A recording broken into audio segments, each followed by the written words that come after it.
Hello, everybody, and welcome back to my YouTube channel. I will be giving a rundown real quick of the Men of Love and Marriage Huntsville. This is one of my favorite shows, as I stated in my previous video when I did the rundown of the females on the show. I'm going to give you a perspective from Gen X. I am a Gen X person. I grew up during the 80s and the 90s and early 2000s, what have you. The thing about our generation is, as y'all like to say, we are the people who drank from the water hose. We are the people who had to get home before the street lights got on. And we also are the people who F around and find out. Okay? We didn't take crap from anybody. We're very sarcastic. We do have smart mouths, but we give it to you straight with no chaser, as they like to say. And that's no, taken away from anybody else. But that's how we are. So without further ado, I'm going to go through the men kind of like I went through the women. Some people may not like the way I ranked them. It's my opinion. I'm entitled to it. And please keep in mind, this is all alleged in my opinion, and for entertainment purposes only. Doesn't mean I hate anybody. Doesn't mean I like anybody anymore. It's just the way I see them, the way they come off the screen, and this is how I ranked them.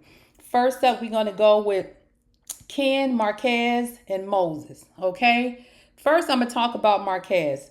Marquez, I don't understand for the life of me why you felt that you needed to, I don't know, like these young kids do. I need a gap year or something. And, they graduate high school and they got to go off to Europe and climb around the mountains. It seemed like Marquez just decided he needed a gap year from his family. Like, okay, I'm going to go down to Georgia and hang out for a while. And then when I get my mind together, I come back. It was too late for that, Marquez. It was too late. I'm going to make your segment very short because you didn't give me much. But it seems to me you and Trish had something going. I don't know if it went wrong. Maybe it was you. Maybe it was Trish. Maybe y'all just didn't love each other anymore. Didn't feel it. You got married too young, rushed into the marriage, had a bunch of kids, and decided to try to live, the American dream. And then maybe you just wasn't ready for marriage. Maybe she wasn't ready for marriage. But you can't just walk up and say, Trish, I'm going to take a gap year and go hang out in Atlanta. Leave you back here in Huntsville with the kids. Call me if you need something. That's what I got out of you. Not saying that's what happened. Again, just my opinion. This is all alleged and it's for entertainment purposes only. But at the end of the day, as Marceau told you in that bar, you cannot get mad when a man stepped up to be a father to your children when you weren't there. Now, I completely understand why you pissed off at Ken. But I like to call you and Ken brother husbands. Because in my mind, it seems like to me you may want to get back with Trisha, but Trisha's already moved on with Ken. And I don't know. I just said y'all should be on TLC's Sister Wives or something, because it seems like to me she's still married to you, but she dating Ken, and both y'all look like y'all fighting for her love in a sense. Even though I think you're more hurt because Ken is doing what you should have been doing, like Marceau said. You have to realize where you left that lady at. So Marquez, I hope you grow up. I hope you found what you're looking for, and either make a decision. Either you're staying or you're going. But it looks like you're already going because it seemed like she pushed you out the door. Ken, again, you coming off like a brother husband. I don't know. You couldn't wait to get into Marquez's spot. It's like single black female, but it's like single black male for me. You waited for that man and his wife to separate, whatever, and you smooth went right up there in his spot, plopped down there, took over his family, raising his kids, and again, I don't talk about people's children, but it seemed like you tried to insert yourself in that place and take over kind of where he left off, which is fine if you're helping Trish out. But you want the kids to see you as their father. Them kids have a father. You're the stepfather. Technically, you're not that because you haven't married their mom yet. But I understand you're there and you're helping. But don't try to replace Marquez. That is not fair to him or those children. They're going to grow to like you one way or another. A lot of kids have, blended families where they have two poppies and two mommies or whatever. I'm not saying what you're doing is wrong, but you don't come in here and argue with that man about his children. You're sitting here trying to tease him. Yeah, I'm at the dance recitals and homecoming. I bought your son a car. Don't do that. No man wants to hear that. That just irks them and it's going to piss them off more. Even if it's true, just be respectful about it. It's like you're throwing it in his face because maybe he wasn't able to do that for his children at the time, or he wasn't present. But don't ever, one thing you don't do with a man is play about his children. That if he's really involved in his child's life or he really loves his children, he not finna let another man come in there and just like, hey, I'm taking over your whole family. Your kids is my kids now, this and that. I don't know what you and your other wife had. I don't even know if y'all had children because it didn't really say. But imagine your other wife married to somebody else and some man coming to you talking about these are my kids now. They're still technically the stepfather and they do have some say so in the child's life when it's a blended family and they're living under their roof. I get that. But you trying to X this man out altogether. You can't do that. You wrong. Once again, you give me black single male and both of y'all together look like brother husband, and Trisha's playing both of y'all because she won't get rid of one but she won't the other. Why don't y'all just have a big conversation to decide, you know what, we can all live as one big happy family? People do it all the time. What they call it, polyamorous? I don't know, some that new stuff y'all do. We ain't do that in our generation. I mean, I ain't saying people didn't cheat, but we wasn't living 4 or 5 wives in one house, or 4 or 5 husbands in one house. But if that's what y'all want to do, knock yourself out. Moses, oh my God. I don't have an issue with Moses. Moses is more like he I kind of got Moses like kind of like the hustler in a sense, but he got 2 sister wives. Okay? He got Destiny and then he got Sunny, who's his actual wife. And I can guarantee you, and this is just me as a Gen X, allegedly, in my opinion, I guarantee you, if Moses really had a conversation with Sunny, she would be okay with Destiny coming into that relationship if her and Destiny got along. Sunny seems like she would do any and everything for Moses. I don't know how desperate she is. I don't know what the dating life is up in St. Louis where she at.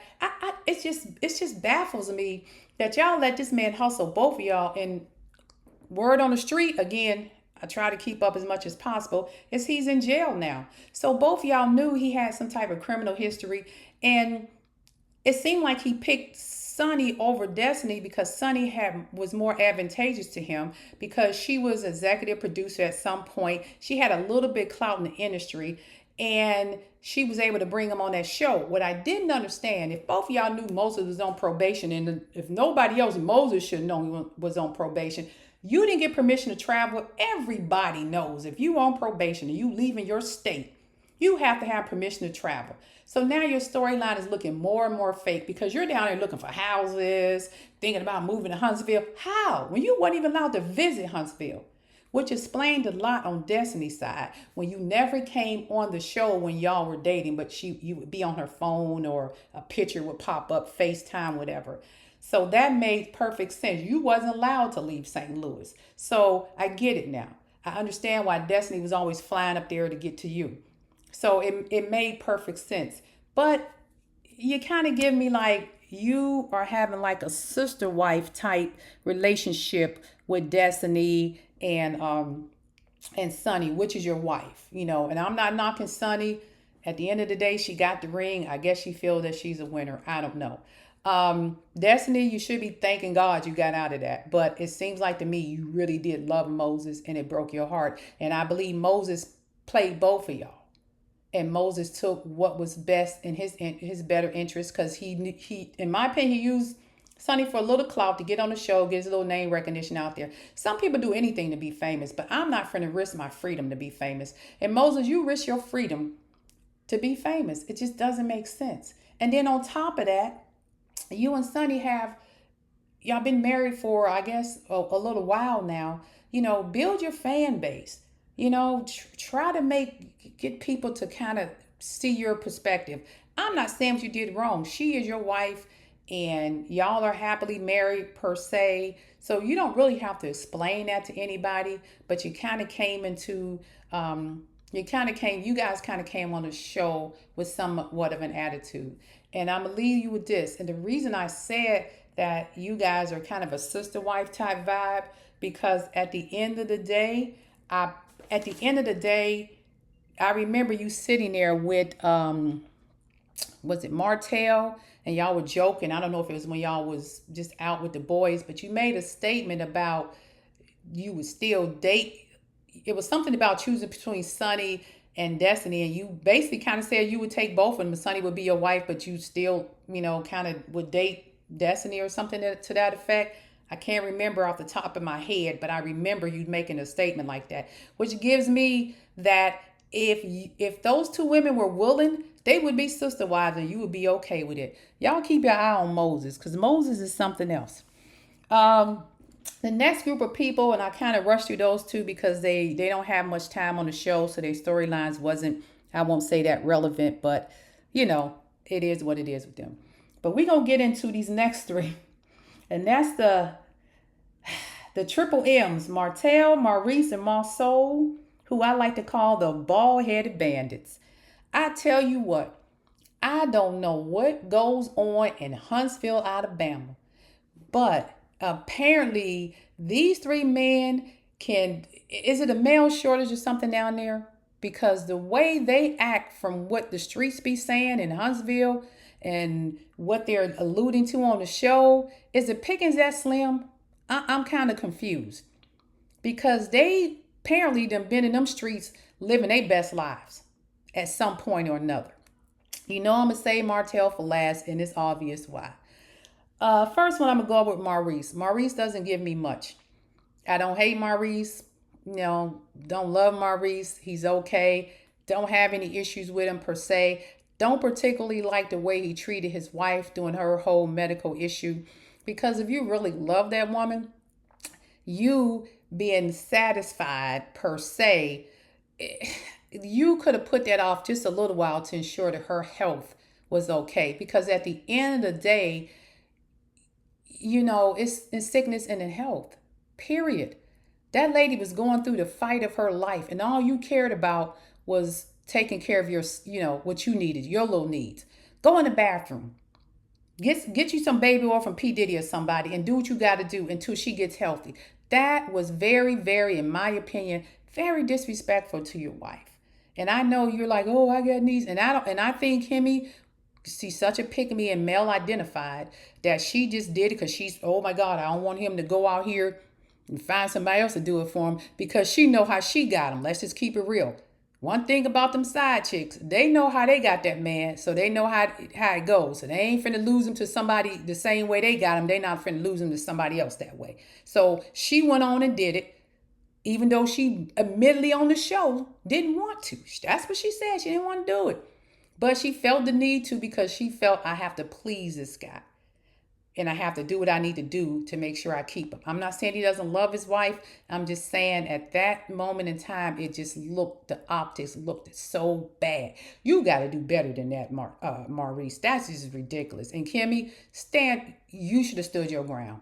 I understand you want to keep your husband happy and all that. You should have stood your ground. That was and if you did, I would never went on TV and confessed that. I don't know why y'all felt the need to share that. Y'all don't share nothing else, but you share that. Like, for one, where's Kimmy's you got Kimmy and your ex-wife sitting down having conversations about your son and co-parenting, but never once have I seen Maurice sit down with Kimmy's son's dad. I've never seen him sit down with Jalen's father. And again, I don't know if he's still here with us or live in another state. I'm hoping he's not, passed on. But if he's still around, why we never see y'all have a conversation? We don't know nothing about that side. I mean, I seen her parents when she got sick, but we never seen him. Bring him on. Make your life a little more interesting. The next thing, you say you got all these business deals going on. I got A1 credit. We're building real estate, whatever the case may be. She's doing realtor stuff. Give us what the show was made for. Show me that. Give me something, Maurice. Because right now, I don't see much. We're going to move on to, what this child named Marceau. Oh, yeah. Marceau. Believe it or not, out of all the men on the show, out of these three M's, Marceau is my favorite. Marceau is needed on the show. The show can survive without Maurice. It's not going to survive without Marceau. And what I when I say that is, one, he gives comedic humor. He's very funny to me sometimes. He keeps me entertained, by the things that he say. Um, he does have a lot going on, even though I don't see a lot of finished products. He'll say Skold is working on this and we got this building here, and they may show some stuff with construction hats, but I need to see the finished product. But I'll get past that. We'll talk about that in the summary part. The Maurice, what I have with you is I mean Marceau, not Maurice, I mean Marceau. Um I just feel like you hover your I know you love Tisha. I know you love Letitia. There's no doubt in my mind. I will never question that. You love your wife. But I just don't think you give her the freedom that she wants. And I think she fights so hard to keep you happy that she would sacrifice that just to keep you happy. And I think that's wrong. And you need to probably look at that and have that conversation with her. Again, I'm not a therapist, just my opinion from what I see on screen. She seems happy. You have your children and everything else. But I think sometimes you don't trust her judgment all the time. And I think that makes her feel a certain way. You have a very, very supportive, beautiful wife. I just feel sometimes you it comes off the screen like you kind of don't think she's as smart as she is. And I think Letitia is very smart. I would never say anything I may not like some of the things she do. I don't know her personally, but I think she's a highly intelligent individual. And I think you need to give her that room to grow. She's not going to run away from you. I guarantee you, Letitia ain't going nowhere. Okay? Because at the end of the day, you probably, like you said, she's from the other side of the tracks. You might be the best thing ever happened to her. I don't know. This is just what I hear on the screen, and just in my opinion, based on what you tell us on the show. Whew. And I'm going to quick that up because I don't want this video to be as long as the other one. We're going to move on to Martell. Whew. Martell. Let me tell you something, Martell. If you ain't about one of the, and I ain't gonna say on the show itself, Marquez is probably smarter than you at this point, and I don't give him a lot of credit. I like Marquez. I think he kind of got screwed over by his ex-wife and kid, but even he realizes what he gave up. Even he realizes the decisions that he made. For some reason, you are so unself-aware of what you did and the way you harassed that lady. Leave that woman alone. She has moved on and trying to live her life, her new normal without you. And you have to accept that. And for some reason, you keep throwing your children in there, using them as pawns. My kids, I care about them. My kids, I want to make sure nobody's watching my kid. Was you caring about them kids? You was landing with that damn girl. Excuse me, I don't mean to cuss. But was you caring about her when you was landing with that girl? Was you laying up in the bed with Ariane talking about my kids? Or was you, as she like to say, he was doing this and that and I took your man with my eyes closed. What was you doing then? Was you worried about him then? Was you? Absolutely not. You didn't give two rats about them when you was over there doing that, or your family.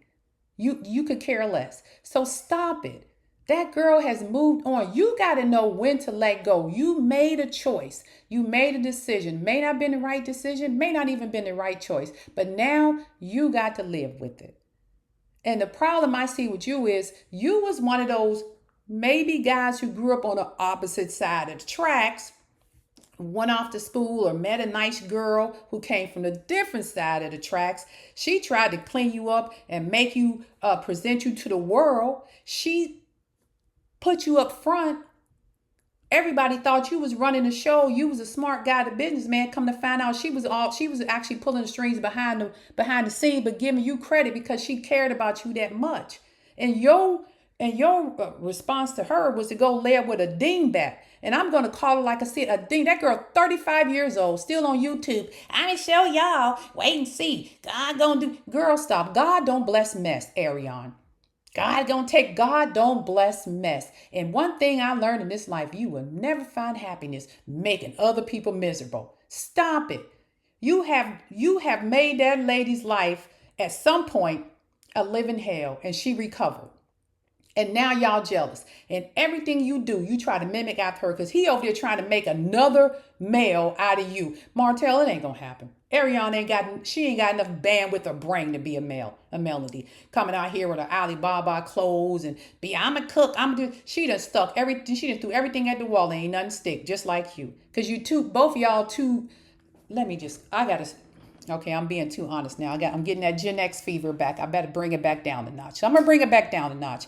Listen, at the end of the day, you broke that woman who loved you. And I'm gonna say this to Maurice, Marceau, and Martell. Y'all three had three wives who are willing. Well, two of y'all still married. Your wives were willing to submit to you as husbands as long as y'all be leaders and lead the family. As long as y'all be providers and protectors, they submitted to y'all. Now that doesn't mean they did everything y'all that you guys said, but they respected you as a husband, respected you as a father of their children, and respected your opinion. They came to you when they had ideals and sat down and talked it through you. That is respect, because a lot of women don't do that nowadays. And you guys, in my opinion, Martell, you took advantage of that, and looked like all three of y'all was doing something, because everybody alleged this person cheating, that person cheating. I don't know who was really cheating. But you guys took advantage of that, knowing that you had wives that probably wasn't going to leave no matter what. The only reason I believe Mel left you, and she probably was going to get sick of it sooner or later, but that baby was the last straw. She might have gave you one last chance. But let me tell you what I would have did. Gen X, because this is about Gen X. See, when somebody did us like that dirty, Ariana Curry, you did us like that. See, Mel better than me. Because in my day, again, we're Gen Xers, 80, 90 babies, okay? Gangster. We grew up in the gangster age of rap. We would have been sitting outside her apartment. We would have found that car. This is before cameras and ring cameras and all that. Baby, them windows would have been busted, tires would have been flat, and she would have rolled out of there. She'd have been in the hospital. And we would, trust me, we would have found a cousin or a relative, that's kind of strung out there on what we used to call the crack baby days or whatever. I'd have found one of my crackhead cousins, relatives, or friends. And all you had to do was give them $20 worth of crack and an address. And she would have got her behind whipped and wouldn't have known who hit her and why.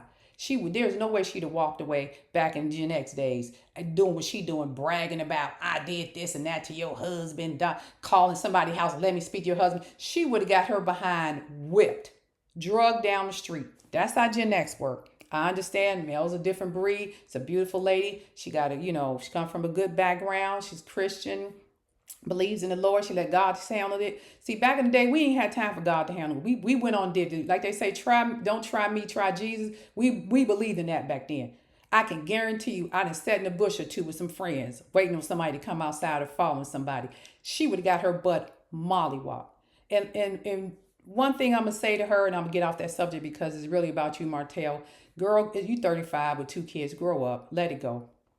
Let it go. Either that man gonna marry you, or you need to move on, because you're gonna waste the best. You already wasted the best years of your life with him, and eventually you're gonna age out. I mean, you ain't gonna be as cute as you used to. That body ain't gonna be, and it's gonna take you a little harder to find somebody. Get your life together and leave that man alone. Martell, you done ruined two women's lives. You know you never married Ariane. Stop playing with that girl.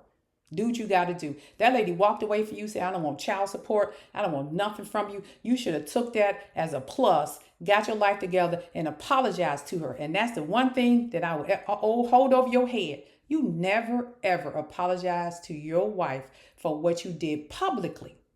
You tore up your family. And you tried everything in your power to twist it around to make it seem like it was all her fault that your family no longer existed in that family unit way. That was on you. Take ownership of it. You was good. You was doing good until that baby came out. Okay? And as for the bald head bandits, y'all, I already know. Y'all will stick together to the end of time, because every single one of y'all know where all the bones are buried. Y'all gonna take y'all little secrets to the grave when y'all was ripping and running them streets of Huntsville. I know how it go. That bro code gonna stay in there. Y'all gonna argue and fight, but y'all gonna know when to dial it back. Because I can tell when y'all argue, y'all know when to dial it back. So y'all know what was going on. And as far as y'all wives, you cannot tell me that Kimmy and Letitia didn't know what was going on with Martell and that girl. I refuse to believe it. Because if your husbands knew, they sat there and did that little pillow talk with their wives and told them. And that's why that lady doesn't speak to you guys half the time, or don't have trust in y'all, because she knows in the back of her mind that y'all knew what was going on with her husband and was laughing in her face, knowing the whole time he was cheating. And instead of having girl code and saying, hey, let me holler at you, or hey, let's ride by here, or something like that, so I can show you something, y'all just kiki. No, and then laughed about the marriage when it fell apart. But that's for another story. Next, as I like to call those three men, the bald head bandits. That's really what they are. Bald head bandits running through Huntsville. And I guess they're getting a little older now, so they're slowing down. Um, Hopefully, again, don't hate any of them. Just my opinion is what I seen on the TV screen when y'all popped y'all faces out there. Last but not least, I'm going to go with the ride or dies. That's going to be Courtney and Chris, and I'm going to finish up with them. Courtney and Chris, like it or love it, hate it, whatever the case may be. Courtney and Chris is my two ride or die husbands, and I'm going to tell you why. You may or may not feel a certain way about their wives, but one thing these two men do is they support their wives, they understand their wives, they allow their wives to be exactly who they are. They don't get in the way of what their wives are trying to achieve. You know, they're very, very supportive. And Courtney, he let Stormy be Stormy. He know who he married. You know, Stormy, she gets out there. She like to cuss, whatever. I mean, generation, I like to cuss too, but I try not to do it too much on YouTube because I'm just starting here. I don't want to get kicked off. And if you listen to my channel, please like it, subscribe, push it out there for me, please. And I'm not trying to make millions of dollars off of YouTube. I just enjoy talking. But anyway, he supports her. He understands the assignment. He knows his wife, the bread is, basically the breadwinner of the family, and he don't have a problem with it. He's not ashamed about it. He's proud of it. And he goes in there and he helps her because he realized they are a team. And he even knows that Stormy's mother ain't, ain't the best. And he still tolerates that. He knows how to deal with her. He knows how to keep Stormy grounded. And when you see them together on the show, they sit and talk to each other and they go over stuff, But one thing about him, if you do something wrong to Stormy, rub Stormy the wrong way, like Marceau tried to about that $100, Courtney will put his foot down. And I don't think nobody want that to happen. He's very quiet, nonchalant, but he gives me that if you mess with my wife, it's a wrap. And the reason I know that to be true, because the one episode when she was talking about having another baby and he was scared because of what happened with the first baby of her almost, unliving or whatever the case may be, I almost had tears in my eyes because I seen the hurt and the love in his face. He said, I want my wife here. Whether I have another child or not, it's nothing to me. I need you here by my side. Now, yes, their business has some hiccups along the road, some bumps and bruises. They're getting it back online. But one thing I can say about Courtney, he does not have a problem understanding the assignment, knowing his role, and supporting his wife. And he let her be who she wants to be. And Stormy, guarantee you, she is also submissive to Courtney when she needs to be. That's how you be a power couple, a team, and submissive, but still allowed to be yourself. Y'all really need to take note, Kimmy and Letitia. I'm just saying, you can still have your thing, be faithful to your husband, be a power couple, but have a brain of your own. And I admire Courtney for how he treats his wife. I really do. Whether y'all like Stormy or not, I don't care what anybody say. In my eyes, Courtney, people call Courtney names, whatever. But when I look at the core of Courtney on that show, Courtney is the one person who supports his wife to the end. Chris Fletcher, same thing. I know Nell's all over the place. One week she hate Melanie, next week she don't. One week she fighting with this person, that's just Nell. Okay, I done got used to her and her mouth. But the thing about Chris, the same thing. Chris supports Nell to the end. Whatever she do, they sit down, they talk, Nell will scream and holler. Chris tries his best to get the family together as a unit, work out the family situations, the co-parenting, the kids, the step kids, and all that other stuff. He sit with Nell, they talk about it, they done been to therapy, they try to work it out. But what he does not do is try to control Nell. He allowed Nell to be Nell. Does Nell get out of hand a little bit? Sometimes, but I can guarantee you, if you push Nell the wrong way, Chris gonna be up in your behind. Because one thing I can say, even though I did say in the first video, Nell was a side chick, whatever, and she won. She got the man, and he stayed for 30 plus years, and he loves her.